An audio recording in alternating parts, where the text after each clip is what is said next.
নমস্কার। কবি শুভ্রা ঘোষের লেখা প্রিয় নেতাজি। প্রিয় নেতাজি, অনেকদিন ধরে চিঠি লিখবো ভাবছিলাম, কিছুতেই আর হয়ে উঠছিল না। আজ কোনো একটা ঘটনার নিরিখে তোমাকে চিঠি লিখতে বসলাম। ছেলেবেলায় আমাদের দোতলার ড্রয়িং রুমে তোমার ছবি, জন্মদিনে পেতাম বই, সেখানেও তুমি। বাবার গল্পে তোমারই বীরত্ব, দেখতে দেখতে, শুনতে শুনতে ক্রমে আমিও তোমার ভক্ত। বাবা বলতেন ইন্ডিয়ায় আর একজন নেতাজির দরকার ছিল। মা গাইতেন বীর সুভাষের মহান দেশ।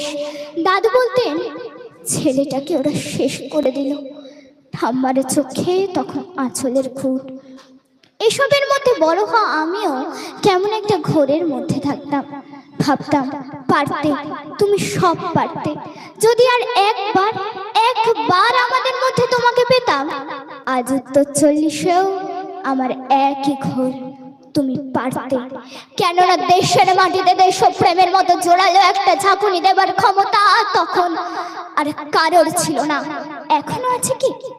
তোমার হারিয়ে যাবার পর দেশ কত কমিশন বসেছে, ভারতের পূর্ব পশ্চিম উত্তর দক্ষিণে।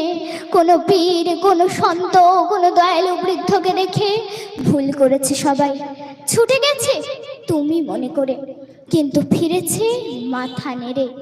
তবু তোমাকে পাবার আশায় বুক বেঁধেছে। তুমি তো শুধু বসুবাড়ি নও, গোটা ভারতবর্ষের মণিকোঠার হীরা, যার আলো শুদ্ধতা কালোকে সাদা করতে পারে।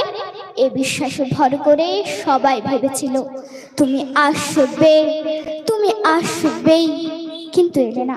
কেটে গেল অনেকগুলো বছর, পেরিয়ে এলাম জীবনের অনেকগুলো ঘুচি। তুমি এখন বিমানবন্দরে, সভা সমিতিতে, রিসার্চ ব্যুরোতে, এমনকি ছেলের নামকরণে। জানো, তোমার জন্মদিনটা এখন সবাই ছুটির দিন বলে, আয়েশ করে, উপভোগ করে। আর ছেলেরা, তারা তো দেশের থেকে বিদেশের খবরই বেশি রাখে। আর মেয়েরা, তারাও স্বাধীনতার ভেলায় চড়ে হতচকিত।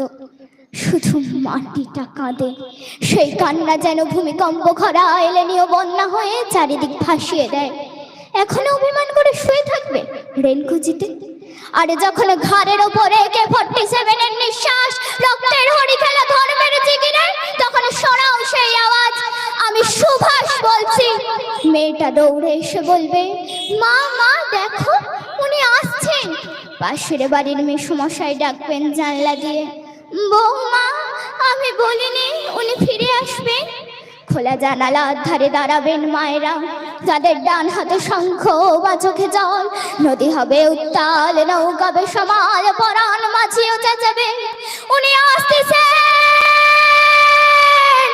সবুজ মাঠে শিশুদের হাতে পতাকার দোলা, উনি আসছেন, উনি আসছেন, উনি ফিরে আসছেন। তোমার হারিয়ে যাওয়া জন্মদিনের ভেতর থেকে উঠে আসুক আর একটা দেশে। আজ স্বাধীনতার ঠিক আগের মুহূর্তে দাঁড়িয়ে তোমাকে আমার এই চিঠি। প্রণাম নিও।